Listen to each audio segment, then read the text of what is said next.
I'd like to call the City of Wheat Ridge Planning Commission for June 16, 2016 to order. Can I get a roll call for members, please? Dirk Bowden. Present. Alan Bucknam. Present. Emery Dorsey. Here. Donna Kimsey. Here. Janet Leo. Here. Scott Ohm. Here. Steve Timms. Here. Amanda Weaver. The next order on the agenda is the Pledge of Allegiance.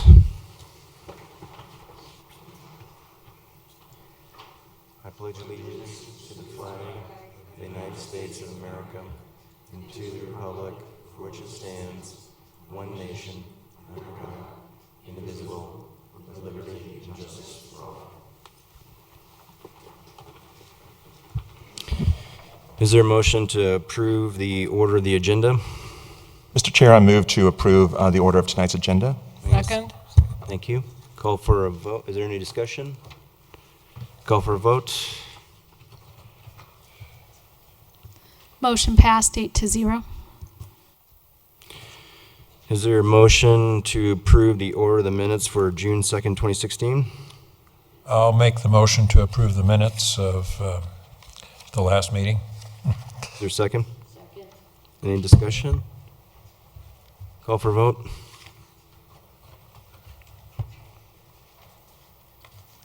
Motion passed 7-0 with one abstaining. This is the time for any person to speak on any subject not appearing on tonight's agenda. Is there anybody signed up for something that is not on tonight's agenda? There's 3 cases.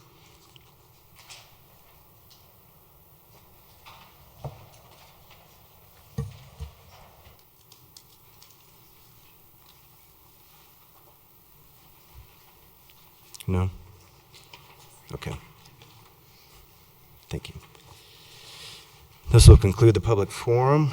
I will now open up the public hearing for case number WZ-16-03, an application filed by HRE Development for approval of a zone change from residential 1 to mixed-use commercial transit-oriented development and mixed-use neighborhood, and ask for the staff report. Good evening. My name is Lisa Ritchie. I'm a planner with the Community Development Department here for the City of Wheat Ridge. We're here tonight first to hear case number WZ-16-03, a request for approval of a zone change from residential 1 to mixed-use commercial, TOD, and mixed-use neighborhood for property located at 11818 West 52nd Avenue. I'd like to enter into the public record contents of the case file, the zoning ordinance, the comprehensive plan, and this digital presentation. Properties within the City of Wheat Ridge, all appropriate notification, publication, and posting requirements have been met. Therefore, Planning Commission has jurisdiction to hear. So noted. Thank you. A little bit of an overview on the site here. You can see this is an aerial from 2014, which is already pretty significantly outdated. You can see the property is outlined in red. There's an existing subdivision plat which identifies the parcel lines, which is currently reflecting the R1 zoning that's on the property. Where it says Taft Court, there is actually now a street, Taft Court, that's been constructed in this location. Ridge Road is formerly, or currently, 50th Place will be renamed Ridge Road on the southern border of the property. Tabor Street borders the property on the east side, and 52nd Avenue, as well as the city border on the north. Then just for reference, this is a copy of the site plan that was approved for the RTD Gold Line end-of-line station at Ridge Road near Tabor Street and Taft Court. Just for reference, you can see the property under consideration tonight is kitty corner to the northeast. Next, we have some site photos, and again, these reflect the very recent changes in the vicinity. This is looking southeast toward the rail station improvements. This is taken from the entryway to the new RTD station looking north at the newly constructed Taft Court. Subject properties on the right, it's the vacant property. This is taken from the northern edge of the site, near where Taft Court intersects 52nd Avenue, looking west. And this is the existing home on the property looking south. Now we've got looking south along Tabor, and the property under consideration is to the right. And this is looking into the site, looking west from Tabor. Next, we're looking southwest toward Tabor and Ridge intersection. This has been recently reconstructed. Next, we're looking at the current zoning on the property. You can see again outlined in red, current zoning is residential 1, which is a large lot, single-family residential zone district. To the west immediately is property zoned industrial employment. Further west from that is property that was fairly recently rezoned to mixed-use commercial TOD. And immediately then to the east of the subject property is a neighborhood zoned residential 2, which is a single and 2-family zone district. These are our zoning exhibits, and essentially what is under consideration tonight is, right now the property currently has 1 zoning, residential 1. They're proposing 2 zone classifications for this particular property. It would be split at approximately where 51st Avenue would be extended, if it were to extend into the property. The northern half, or roughly half, would be zoned to mixed-use neighborhood, which is a lower intensity mixed-use zone district. The southern portion of the property would be rezoned to mixed-use commercial TOD, which is a higher intensity mixed-use zone district intended for transit-oriented type development. This slide shows the potential development standards given the potential zoning or the proposed zoning for the site. Again, the mixed-use commercial TOD is the more intense of the 2. On the screen, you can see the allowed heights based on if it's a single use, which a single use would be, say, only residential. A mixed use would be, say, residential along with some retail or with an office. So the classifications shift a little bit there. Mixed-use neighborhood is the less intense of the 2. That's proposed for the northern half of the site. It's got a lower height restriction. It's got different build to and setback classifications. You can see the open space required would be the same for both. And both zone districts would be subject to architectural standards that are defined in the mixed-use code. And they call for higher quality architecture, material variation, transparency requirements, things like that. So one thing we look at when we evaluate zoning applications is for compatibility with our comprehensive plan. Comprehensive plan was adopted in 2009. It identified this location as a TOD site. It proposes that it should have a mix of uses around the rail station that includes commercial, retail, and multifamily housing. Should be a pedestrian-friendly setting. It could be higher intensity than development to the east. It should be developed with landscaping, high-quality urban design and architecture, and incorporate green space. In addition to the comprehensive plan for this area, we also have what we call the Northwest Sub-Area Plan, which was revised and readopted in 2013. The sub-area plan also indicates an area of residential transition along Tabor Street, where the property abuts the existing low-density residential. It also encourages the creation and the establishment of the grid system, so extending those street networks in and throughout this area, which this particular property has seen Taft Court constructed, and 51st Avenue would be proposed, although that's not up for discussion this evening. Tonight's discussion is simply around the zone change. The streets and final configurations of the street would be determined during subdivision process, which is not what we're talking about tonight. So tonight's just the zone change. A little bit of background on the process. Prior to an applicant being able to submit for a zone change application, we need to hold a neighborhood meeting. I recognize some faces. That was held on February 9th of this year. Approximately 30 people attended the meeting.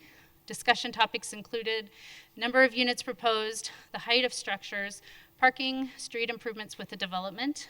Planning Commission in their packet has a summary of all of the comments and the notes from that meeting.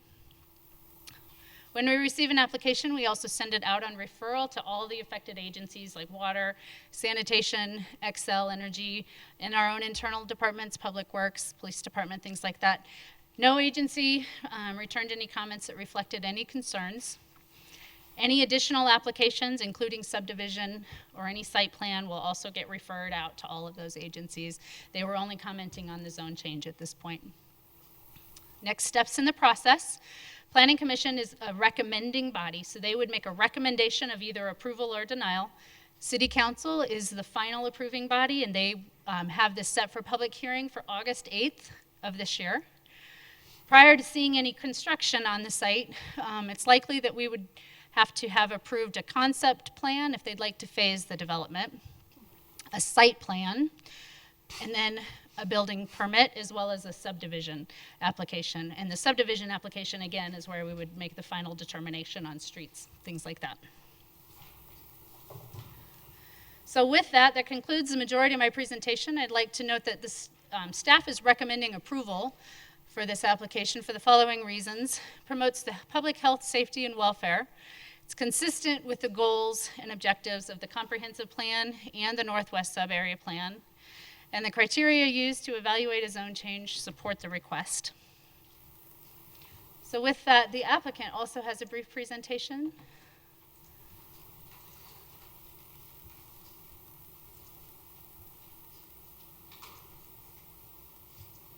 So Ethan, are you ready for an applicant presentation? Maybe let's have the commissioners see if they have any questions for you. Commissioner Bowden? No questions. Commissioner Buckman? None at this time, thanks. Commissioner Dorsey? No. Commissioner Timms? I do have one question just on process, please. Has the applicant submitted a concept plan at this time to staff? No? And then with the concept plan or specific development plan that you referenced, is that an administrative process or does that go through any type of public hearing for those? No, that's a great question. Actually, the specific development plan would be for plan development zoning. Under this, it would actually be a site plan review. Both a concept plan and site plan are both administrative approvals. And is a neighborhood meeting required or for either of those processes?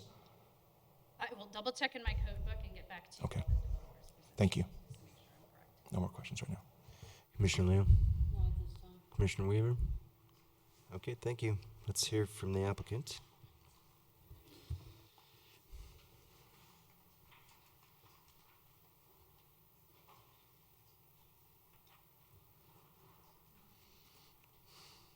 Good evening. Thank you for having us tonight, and thank you to staff for the thorough presentation. For the record, my name is Ethan Wettel. I'm with Baseline Corporation, a planner. Baseline is at 1950 Ford Street, Golden, Colorado, 80401. And I'm here tonight on behalf of HRE Development LLC, and Patrick Henry and Rich Majors are here with me tonight as well.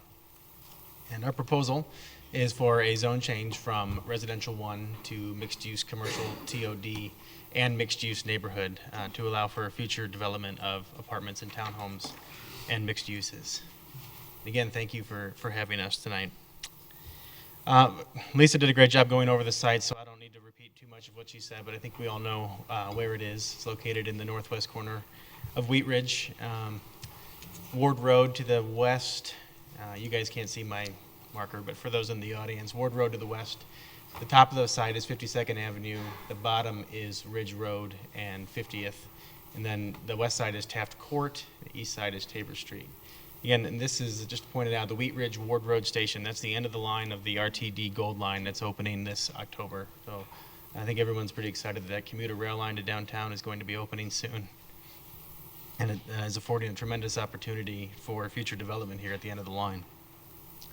But HRE was drawn to this site because they saw the end of the line station and they saw that Wheat Ridge had a comprehensive plan that supported TOD in this site, and they had zoning created already that would allow for future transit-oriented development surrounded or next to this rail station. That zoning was created several years ago. As you saw, there's another spot in the city with MUC TOD nearby. We're proposing MUN and MUC TOD. I believe this is the first spot for MUN, so it'll be good to see the comprehensive plan, if this gets approved, see it flourish and become realized. So the zone change today in front of you is exactly what the city envisioned, and the people envisioned when they created the comprehensive plan and the Northwest Sub-Area Plan. I'll go into a little bit more about the site just so you can get an idea. It is zoned R1 residential, currently in ag use with a residence. There are llamas and alpacas on site. I'm sure you're familiar with with the property. But it's 6.6 acres, and that is net without the right-of-way. As Lisa mentioned, there's a right-of-way for Taft Street. This was platted in the 50s for about 25 single-family home lots, from a quarter to a third of an acre that have never been developed. Those lot lines do exist, and that street right-of-way does exist, but we would come back to you with a subdivision plat to vacate that right-of-way, request the vacation of that right-of-way. Planning Commission and City Council would see that plat. And as Lisa mentioned, that's when the future street grid network would get decided upon. Existing zoning, you can see to the west over at Ward Road, there is the other MUC TOD zone site north of Ridge there. To the west of our site is some industrial employment. Again, the Wheat Ridge Ward Road end of the line station is directly to our southwest, catty corner from our site being zoned R1. To the east is R2, medium density. Most of those are duplexes, so a little bit of a transition zone between single-family homes and the density we are proposing here tonight. And here is the split of the property into the two proposed zone districts. So on the south, the mixed-use commercial transit-oriented development. That's really where, as Lisa said, that's the more intense of the two zone districts that we're proposing tonight. So the reason we picked the south side is to really concentrate a possible apartment use to the southwest towards the rail station, away from the R2 zoning on the east. We've got a detention pond. This is the lowest spot in the site. You can't see where I'm pointing, but it's in the southeast corner of the site. That's the low point. That's where a detention pond would likely be located. With the with the future apartment building located, again, oriented towards the rail station. The line here corresponds to what would be in the grid is 51st. And to the north of that, we're proposing the mixed-use neighborhood zone district. So again, there's a transition then to the north as you move to the north across 52nd from the existing single-family homes. MUN allows for single-family detached, single-family attached, which would be duplexes and townhomes. It does not allow for apartments, so there would not ever be an apartment use adjacent to single-family uses. If this does go through, we've worked with staff, Public Works and Planning, and they've told us about if we did come through with a site plan and a plat, what some of the improvements to 52nd and Tabor would likely be. And those are currently, as you saw in the pictures, relatively narrow, especially Tabor Street. But if this did go through, there would be travel lanes for cars, a little bit wider than you have today. You'd have a parking lane, and you'd have a tree lawn amenity zone, and then a detached sidewalk. That's for the length of 52nd and the length of Tabor surrounding this site. Again, Taft Court, this is a little bit newer image than we saw a minute ago, but it's still not finished in this picture. But RTD was building Taft Court. That's where bus traffic would be for the light rail or the commuter rail station. They would go in and out of Taft Court. And I wanted to keep my presentation short, but just in summary, this is a tremendous opportunity to create a vibrant, well-designed new residential community surrounded by this new commuter rail station that's opening this fall. Thank you for your time tonight to reviewing this application. And we've worked with staff in Planning and Public Works, and they've been great to work with, and we appreciate working with the City of Wheat Ridge. But, we agree with staff's recommendation of approval, and we ask tonight that, or respectfully ask, that you consider a motion to recommend approval to the City Council. And thank you. Thank you. Let's see if the commissioners have any questions. Commissioner Bowden? No questions. Commissioner Buchan? No questions. Commissioner Dorsey? Nothing at all. Commissioner Kimsey? No. Commissioner Timms? I do have a question, please. I looked in the staff report, I couldn't find it. What type of density are you proposing for this site? We're still in the preliminary planning stages, but the number of apartments could be around the 150 units, up to 200. And then the townhomes on the north, it would support 60 townhomes. And do you know what that dwelling unit per acre density comes to approximately? That'd be great if you could. That's fine. I do have another question for staff too. Follow up on that. Can you just go back to like the vicinity map or one of the aerials? That's fine. Question for staff. So it looks like in the presentation, the area north of 52nd, some of it's unincorporated, right? Some of it's Arvada, some of it's Wheat Ridge. Some of it's Wheat Ridge, some of it's, well, there is, sorry, to the east Right. there, yeah. So that's a good map. Yes, thank you. So the area that's currently unincorporated, do you know whose growth boundary that's in? Meaning, is it Wheat Ridges, is it Arvada's, or is it destined right now to remain unincorporated? Do you know that? I do not know that answer off the top of my head. I don't have our 3-mile plan. Do you happen to know? Okay. And then I do have a question about traffic. Okay. So just looking at the comments, it does say that Wheat Ridge Public Works will assess traffic and drainage upon submittal of a concept development. So that's when a traffic study would be required and reviewed. Would there be any just looking at the site and how it kind of lays out, right? We don't know specifically what will be there yet, but knowing that there'll be probably more intensity and more traffic occurring on the west side versus on Taft Court versus Tabor. Yeah, we just don't know yet. Okay. At Tabor and Ridge, there will be a traffic signal at that location that RTD's, there's one there now. So it just depends on where people are going and what they're trying to get to. And We'll look at all that once we get a plan and a traffic study in. And what's classified as a collector in that area? Is like 52nd or Ridge considered a collector versus a collector? I think Ridge is a collector. I don't know what 52nd is, Okay. because we only own half of it. Okay. And it dies right there at the boundary with Arvada there on the east side. It just stops there. We actually, the right of way was vacated years ago, so that it wouldn't go through, apparently. Okay. So 52nd is pretty much from Tabor just over to Ward Road, and then it goes west of there, of course, but it's pretty limited. But Ridge is a collector, and RTD's building a 3-lane section in front of their property, and then restriping 50th to add bike lanes and have 2 lanes there. Okay. Thank you for that clarification. No more questions right now. Commissioner Liu? One question for staff. When you had the public meeting, was there any objection? There certainly was I would say, concern over potential heights and traffic of the buildings. There's, looks like we have a number of folks in the audience tonight. I don't know if they would like to share, but there was certainly concern expressed over height and traffic. Okay, thank you. Commissioner Weaver? I realize we don't have a plan here, but when you talk about the apartments on the TOD site, having lived in the shadow of a very tall building as a residential in Denver, what are you thinking the height of the apartments? Sure.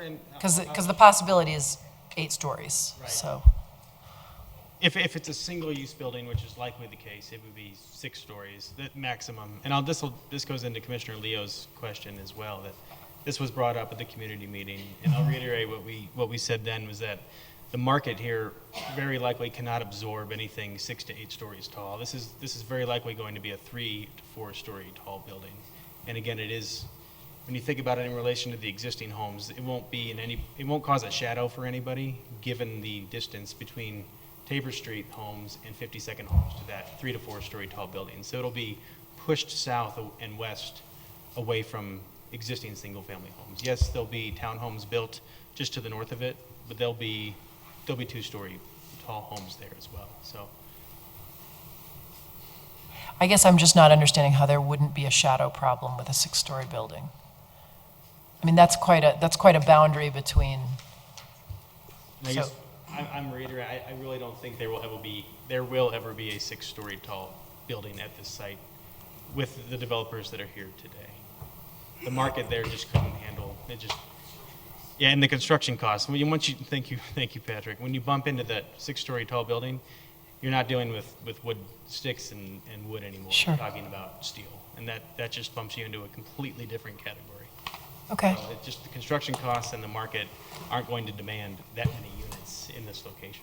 Is there a TOD in the area that you can kind of help us with what it might look like? Because this is a pretty new concept for Wheat Ridge, and so I think there's some really great ones, and I think there are ones that.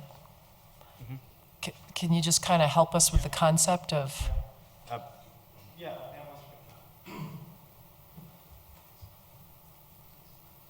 Hi, I'm Patrick Henry, 303 South, wrong address, it's my office, 787 South Washington Street in Denver, Colorado, 80209. The only TOD site out here on the west that you could actually kind of look at and say that might be what it would look like would probably be the apartments that were built at the station at Kipling and Ridge Road, outside of the Super Target Center. Now that's a typical California style 3-story building, constructed. It was built about 5-6 years ago. I would say that that's probably similar in height. I don't think that that's the similar type of product that we would build on this site. And I can assure you, there's no one's going to build a 6-story building on this on this site. Wheat Ridge rents, apartment rents, in order to, we're struggling getting to a number that works for, a 3 to a 4-story product right now, because construction costs are so high. And the reality of it is we are not going to be able, it's all economically driven.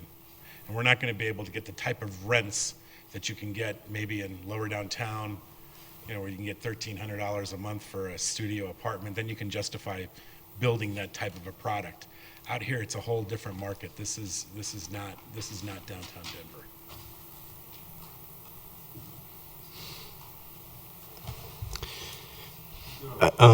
Go ahead. Question, or one question. You talked about amenity and sidewalk improvements along Tabor Street and also up north on that 52nd Avenue, and obviously what's been going on Taft Court. But to the south, does the developer incur any of those expenses on the southern part of that development, that Ridge Road West 50th, or is that city? Those improvements have already been completed as part of the RTD project, so they're already up to city standard. So they would only be responsible for the west side of Tabor and the north side of 52nd and any potential 51st Avenue.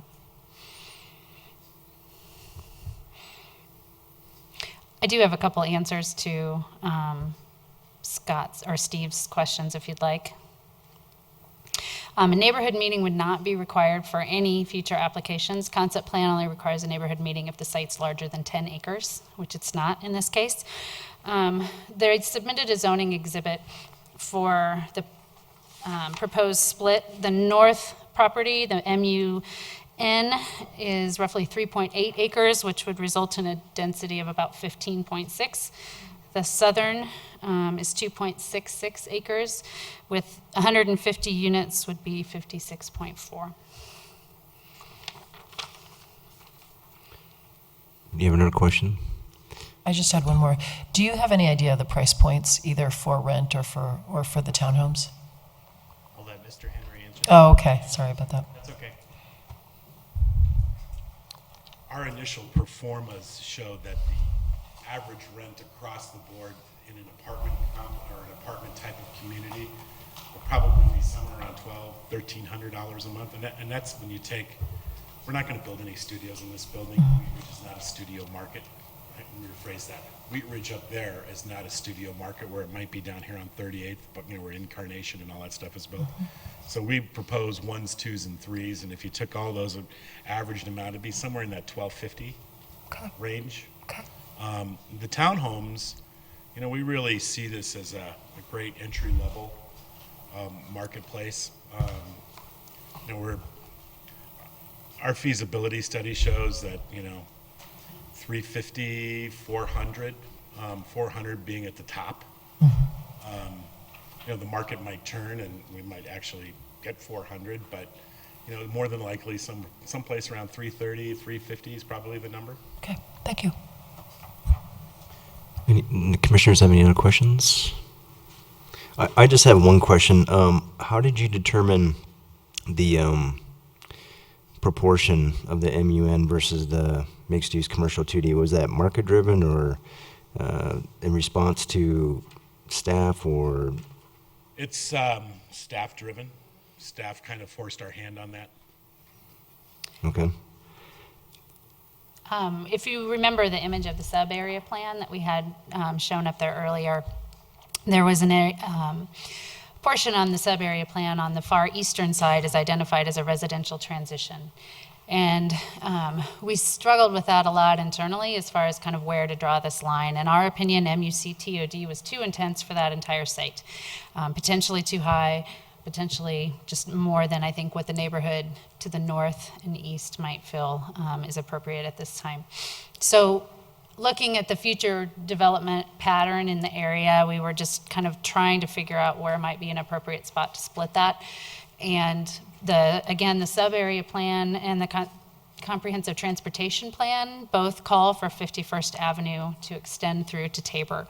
So it just seemed like a natural delineation, particularly with their at least potential site design in mind, with the detention area being located on the eastern side of that mixed-use commercial site. That would also, again, provide a little bit of a buffer area from the residential to the east. That was the logic behind that decision. Okay, thank you. I might add that the developer is very unhappy about that potential street possibly going in there. And the neighborhood group also, in the last meeting, stressed that they were very concerned about, you know, traffic going east and west on that potential 51st Street.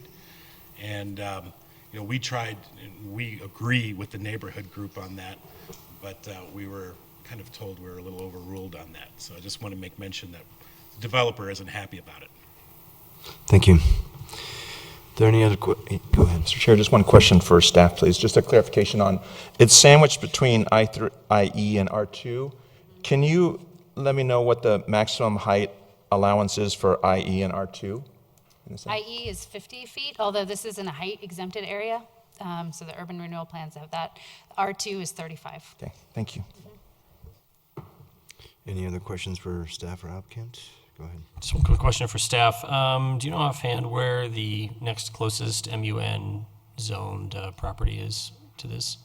I do. There is a small parcel that was recently rezoned on 44th near the intersection of Ward on the south side of 44th Avenue. So correct. There's a little piece there that's MUN. Other than that, I believe the next closest one might be 44th and Moore, but I could be mistaken. Okay. Thank you. Okay, if there are no other questions from the commissioners, I would now like to open up the citizens forum. And I don't think there's any citizens that have signed up, but if there are any citizens that would like to come forward and speak, please do so and give us your name and your address.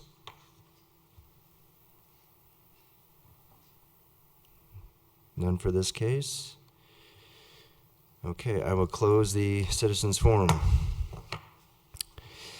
Are there any other questions? If there are no questions, I would entertain a motion.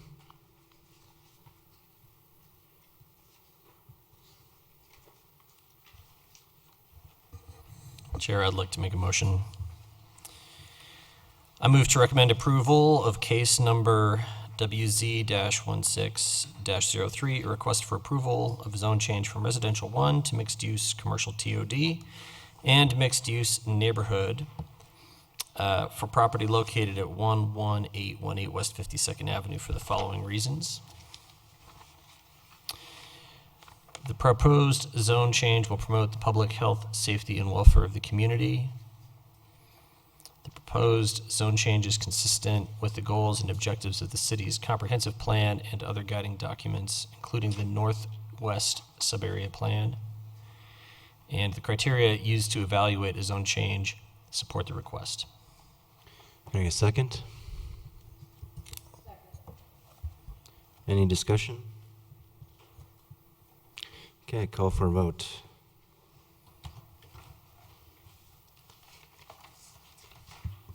Motion carried 8-0. Thank you.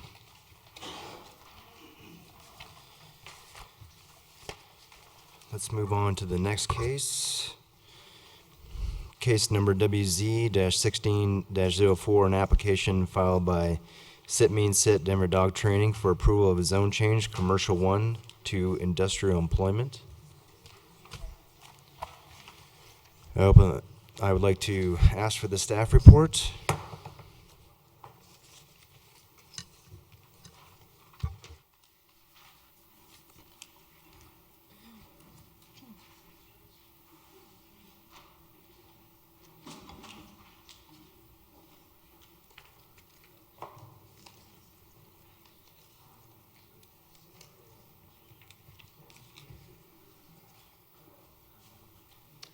Okay.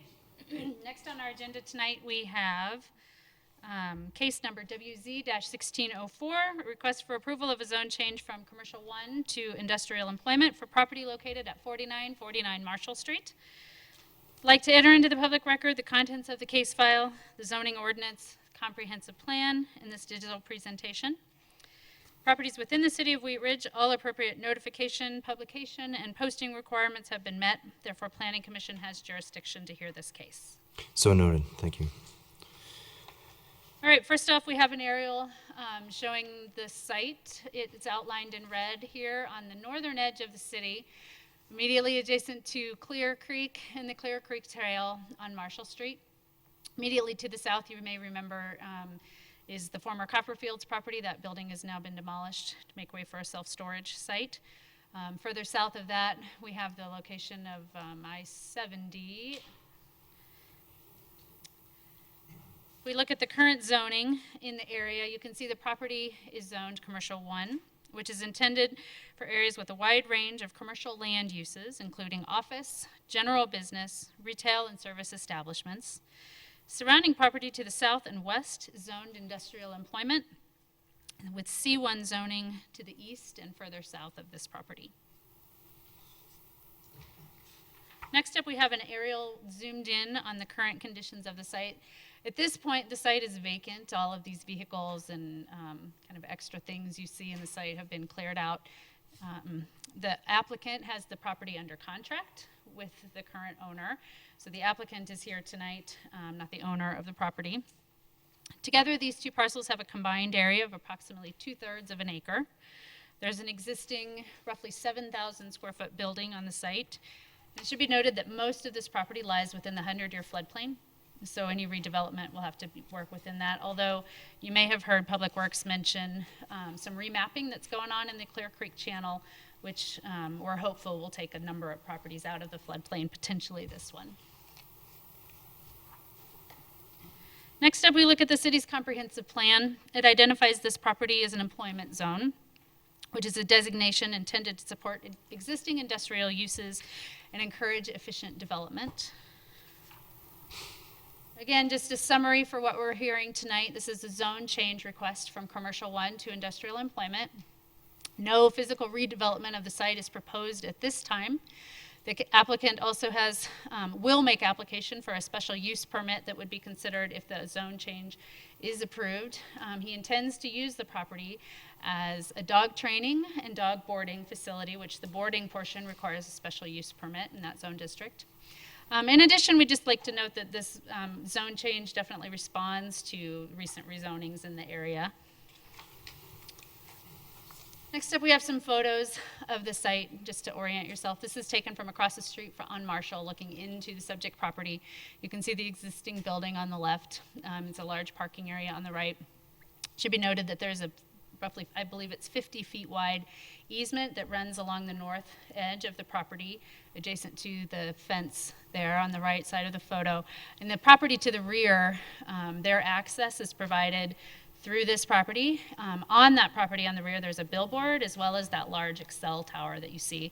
So the applicant has met with that property owner behind, and I believe they have a good relationship to work together moving forward.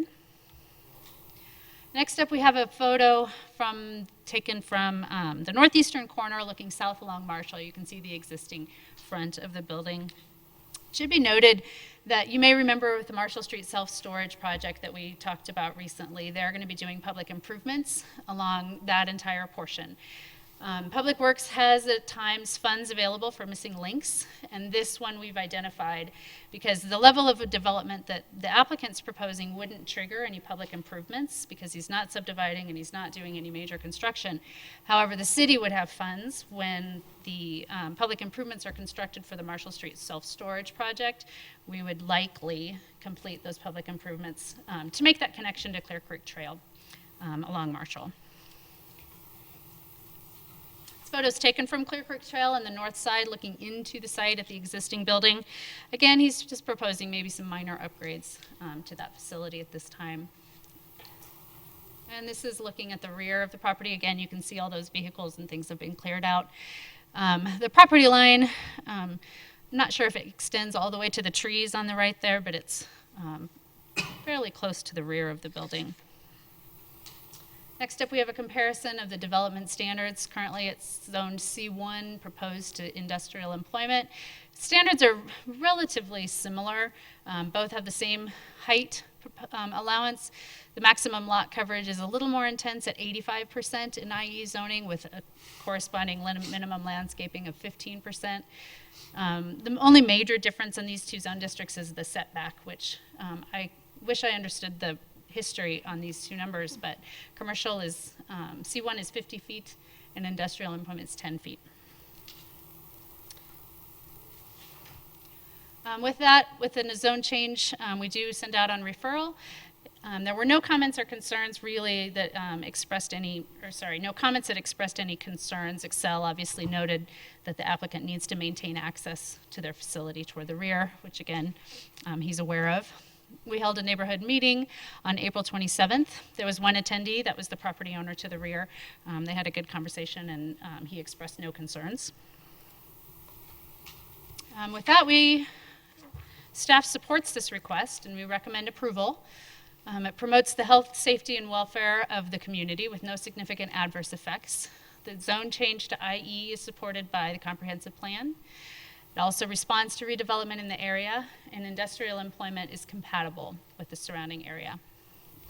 So with that, the applicant's here. If you have any questions, I'll take a seat, but be happy to answer questions as well. Thank you. Let's hear from the commissioners. Commissioner Bonham. Sure. So it seems like in the zoning, there's a lot of industrial employment zoning in the area, and this would, in a way, make sense to me. But for the usages of the proposed facility, even though it's not set in stone, as a dog training and boarding facility, that would be allowable in the commercial one zoning, correct? Because commercial one, service and retail, it seems like that would fall in line with a boarding facility. So the way our code is a dog boarding facility is not allowed. It would require a special use permit in industrial employment, and I believe in one of the ag districts, and I can double check, but it's not permitted in C1, so hence the application.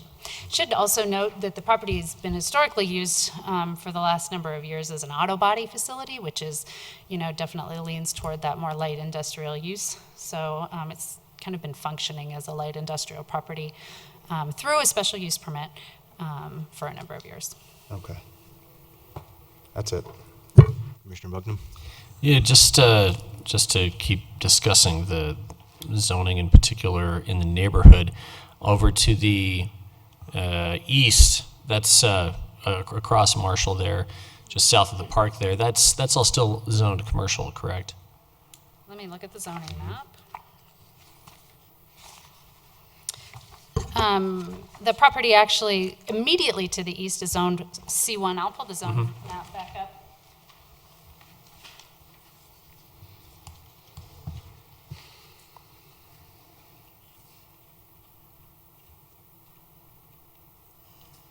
But you can see the property that if you extend east beyond that south, that's zone planned industrial development and industrial employment. So the property immediately to the east, a little bit to the south there with the C1 and the green, that's R2. That's actually Creekside Park. Okay. All right. Yeah, I forgot that's where they had their parking facility. Okay. Great. Thank you. Commissioner Dorsey. I have no questions. Commissioner Kimsey. No questions. Commissioner Timms. No questions at this time, thank you. Commissioner Leo. Commissioner Weaver.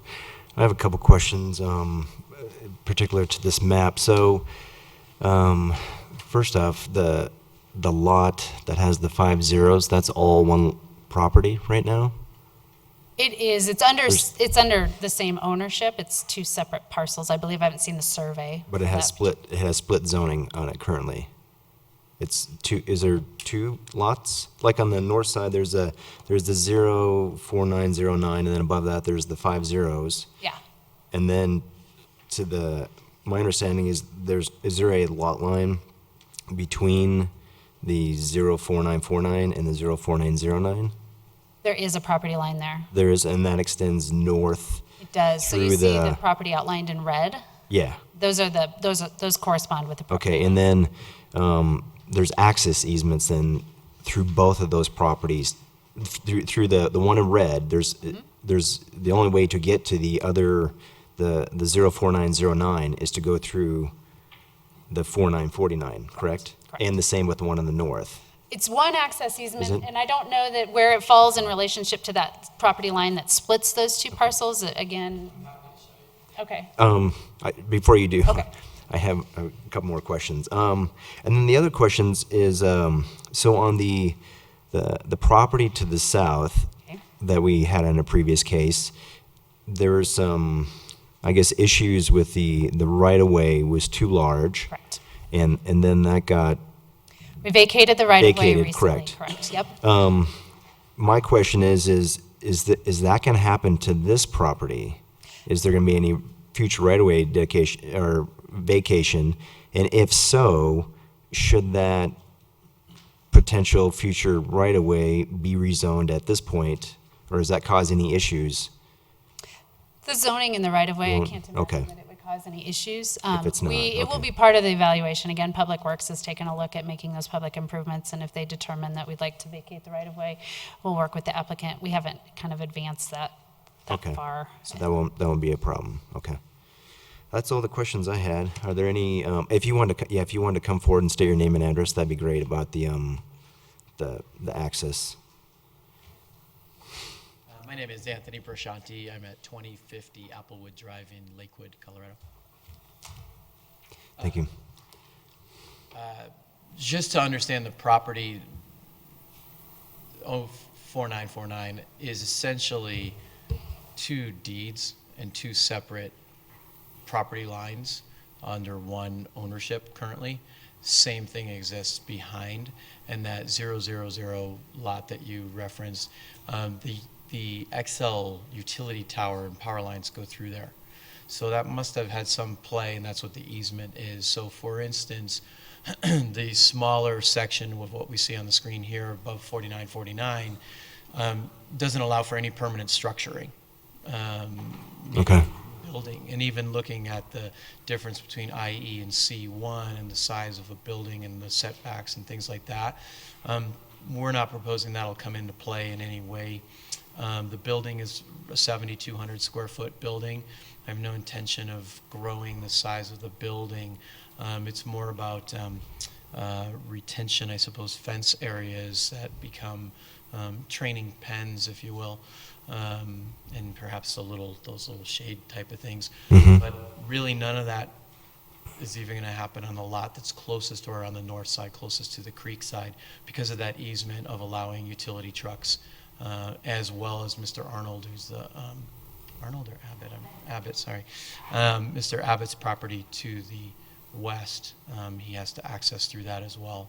So Okay. no permanent changes or structure there, no increase in traffic and things like that. Okay. Thank you. Are there any questions from the commissioners for the applicant? Okay. Thank you. And I would say, sorry, just to your point about the C1 allowing, as soon as you want to keep a dog overnight, there's special use and more hoops. It would have been great to do just special use on a C1, but that's not written in the codes that way. So that's how that came apart. Thank you. Okay, I would now like to open up the citizens forum, and there's nobody signed up, but if anybody wants to come forward in the audience, I will. There's none wishing to come forward. I will close the citizens forum. Are there any other questions for staff or the applicant from the commissioners? No. I would entertain a motion. I move to recommend approval of case number WZ-16-04, a request for approval of a zone change from commercial 1 to, excuse me, to industrial employment for property located at 4949 Marshall Street for the following reasons. Number 1, the proposed zone change will promote the public health, safety, or welfare of the community. The proposed zone change is consistent with the goals and objectives of the city's comprehensive plan. Number 3, the zone change will provide additional opportunity for redevelopment in the area. Number 4, the criteria used to evaluate a zone change supports the request.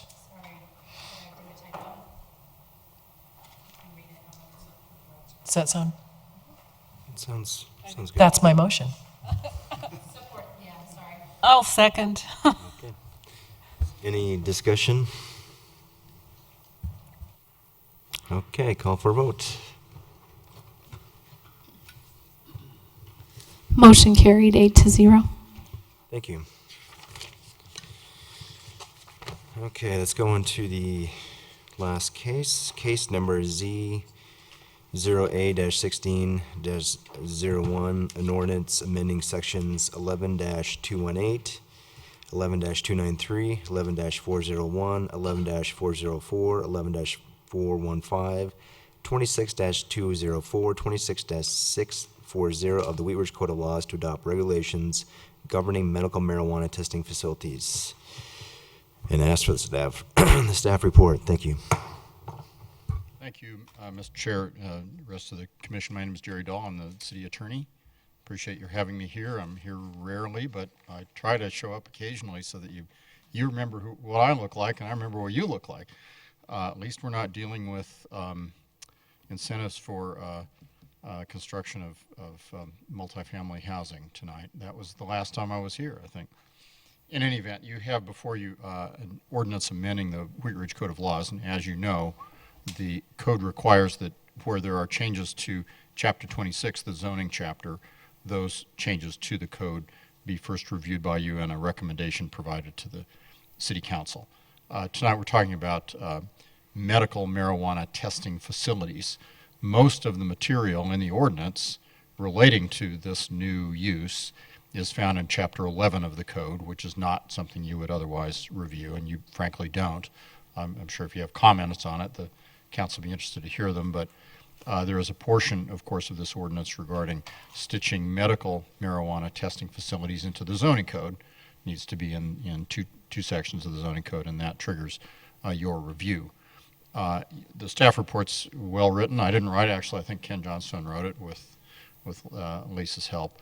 But it tells you that the state legislature really created a new form of license, which is the medical marijuana testing facility license. And that's new. And since they have created that form of license and the state statute that was recently adopted that did that and sort of regulates the state level license, and as you know, marijuana is a little like liquor. It's licensed locally and at the state level. You've got to have both licenses if there is a local licensure requirement. And of course, we have a local licensure requirement here in Wheat Ridge for retail and medical marijuana outlets are limited in Wheat Ridge to 5. Manufacturing operations are limited to 3.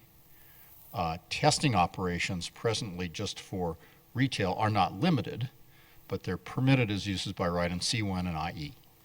And not surprisingly, the suggestion here and what the ordinance does is simply does the same thing for medical marijuana testing facilities as is the present regulation for retail marijuana testing facilities. Allow them as a use by right in C1 and IE, and require the same things of them. It also goes on to say in Chapter 11 that they may be co-located. So, and I think that that's likely to happen. If you're in the testing biz, you'd be nuts not to invite as many customers as possible to test their stuff, whether it's medical or retail marijuana. I personally believe that if marijuana is going to be available to people to buy either at a retail level or medical level, that it makes sense for, and I'm glad the state has taken the position there ought to be standards for the testing of that product.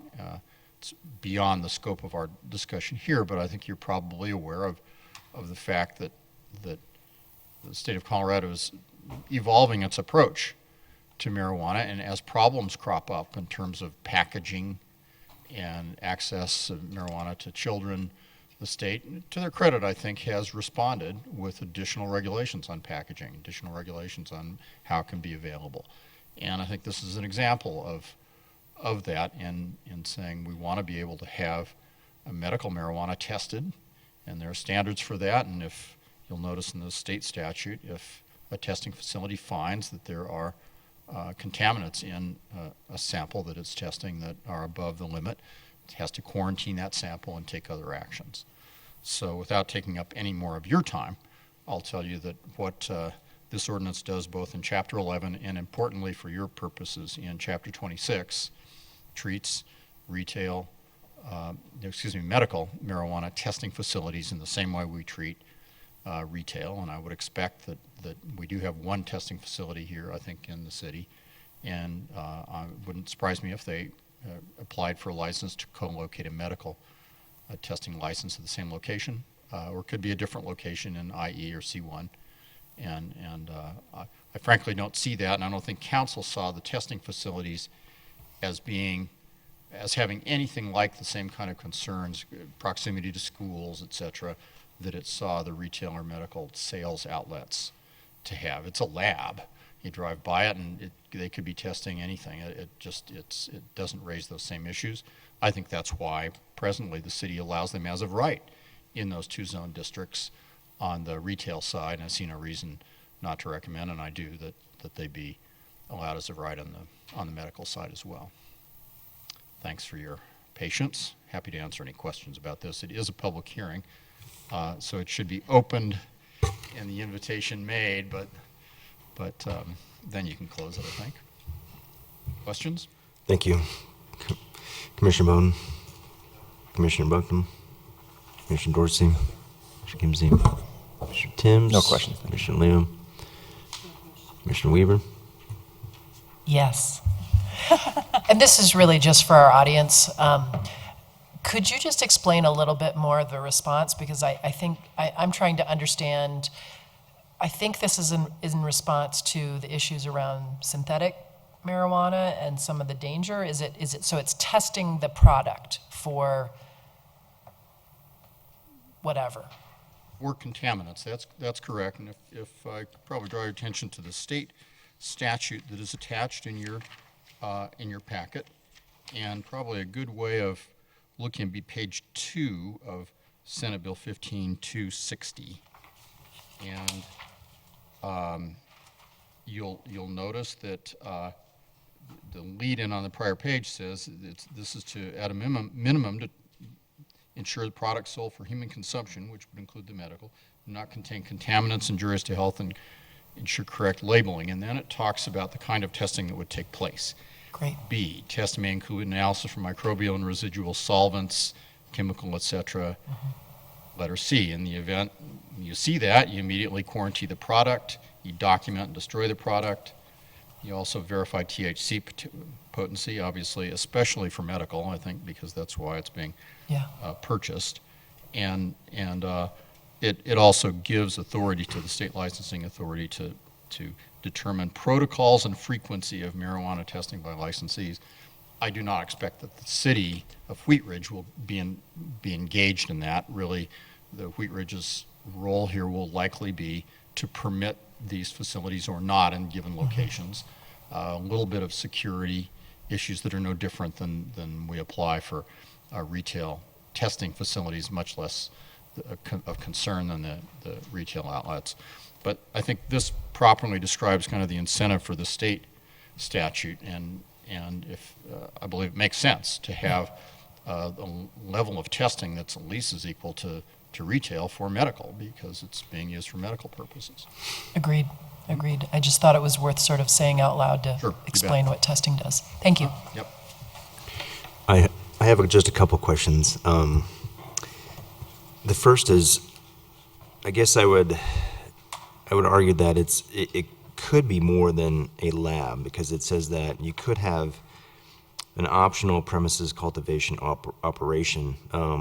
How big could that cultivation operation be, meaning a grow house, square footage wise? I don't have, that's going to be regulated outside of Chapter 26. That's going to be a Chapter 11 regulation, so I'm going to have to find that. Okay.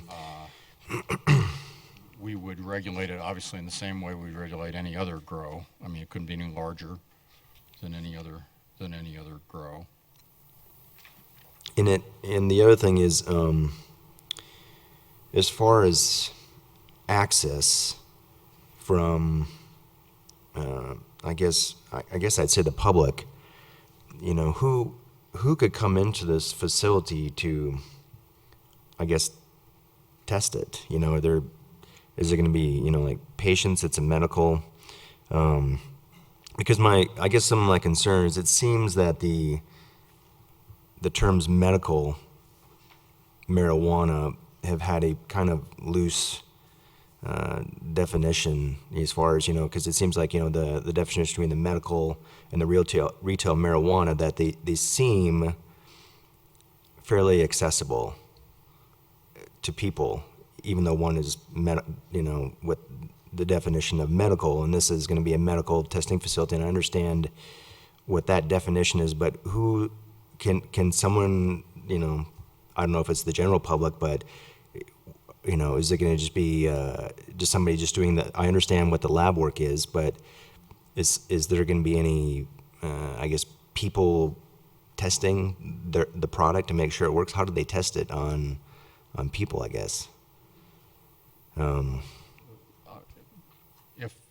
Let me see if I can kind of phrase that question. If what you're asking is who can go to these places and ask for stuff to be done, I would say that if you're a licensed testing facility, either for retail or for medical, your customer base are going to be retail and medical outlets that sell retail or medical marijuana.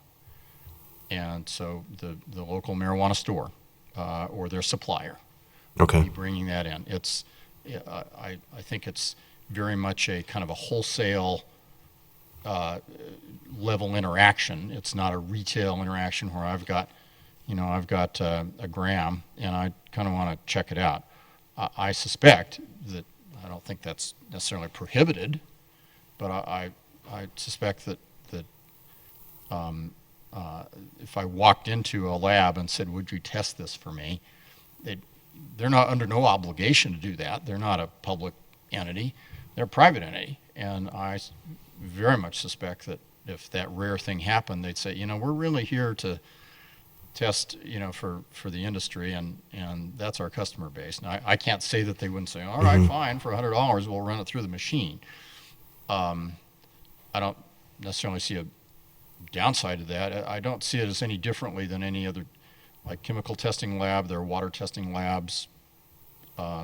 That's my perception, is that their customer base are the retail sales operations, the grow operations, and the wholesalers that you know have to provide marijuana at a given level. I don't see a big walk-in business for this kind of operation. I just don't.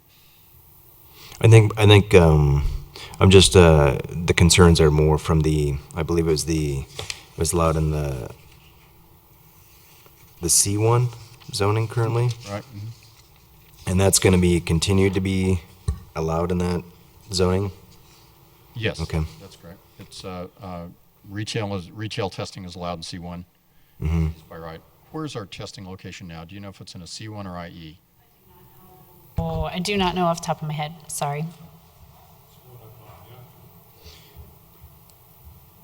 I mean, if there was any other type of comparison, say for alcohol or other prescription drugs, what zoning would that occur in for any other testing, a lab in the city?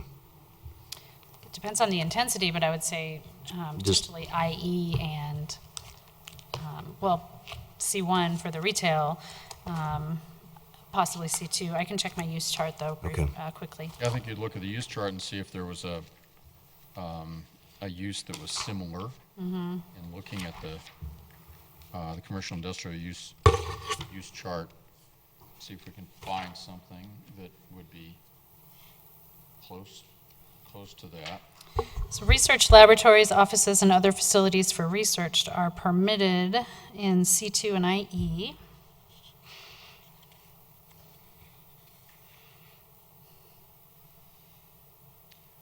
Manufacturing, processing, C2 and IE, manufacturing light, is C2 and IE.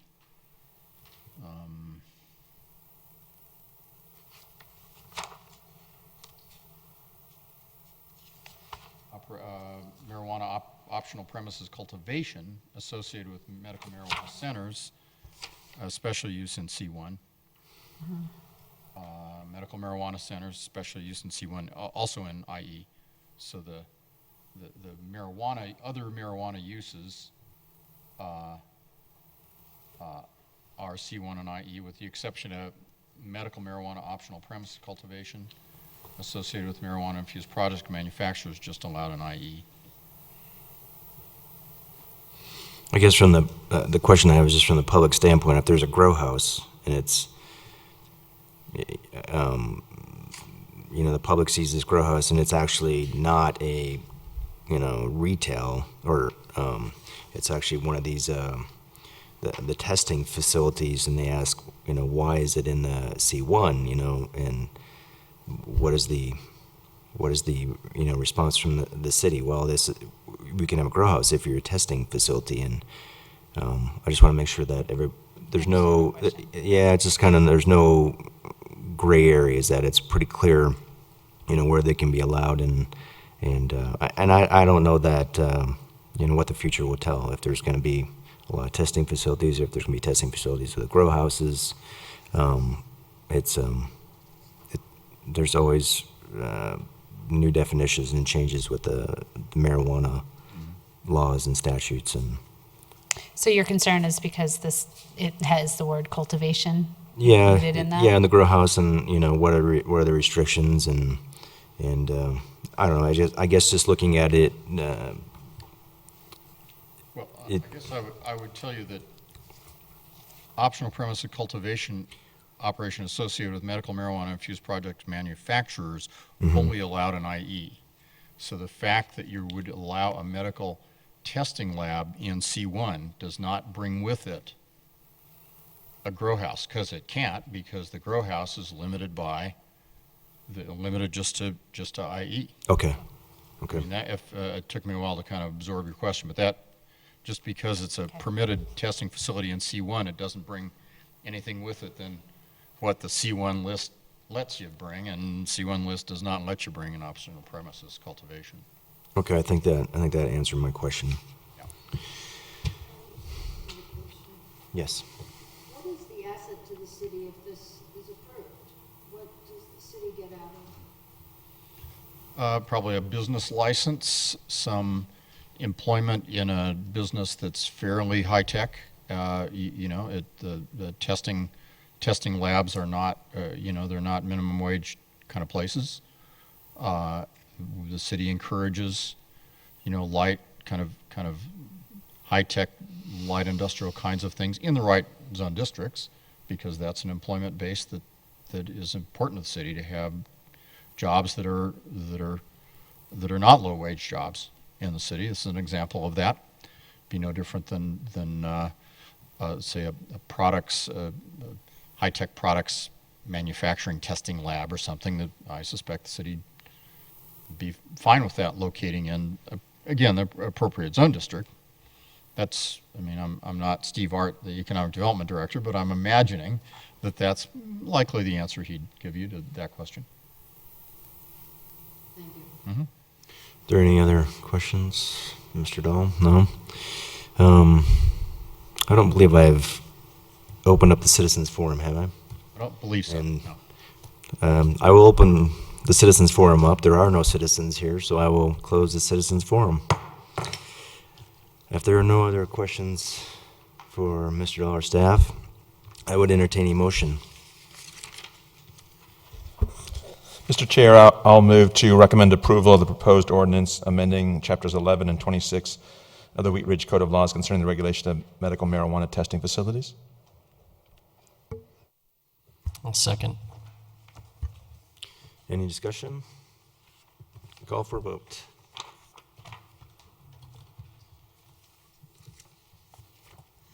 Motion carried, 7-1. Thank you. Very much. Nice to see you. Thank you, Mr. Dahl. Okay, are there any other items? don't believe, Tammy, we do not have a meeting on July 7th, is that correct? That's correct. But we are likely going to be meeting on the 21st of July. So Okay. we'll be in touch. I will not be here on, no.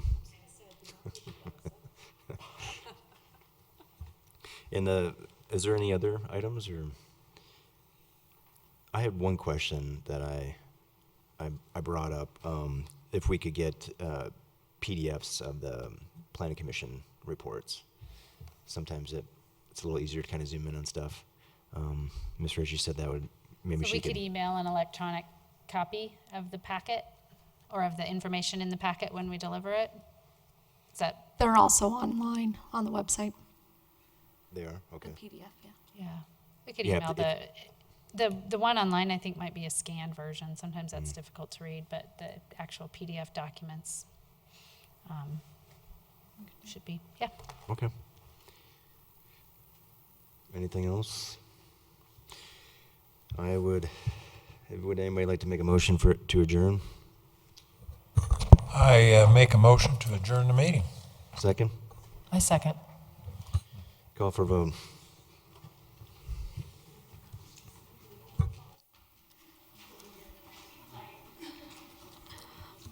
Motion passed 8-0.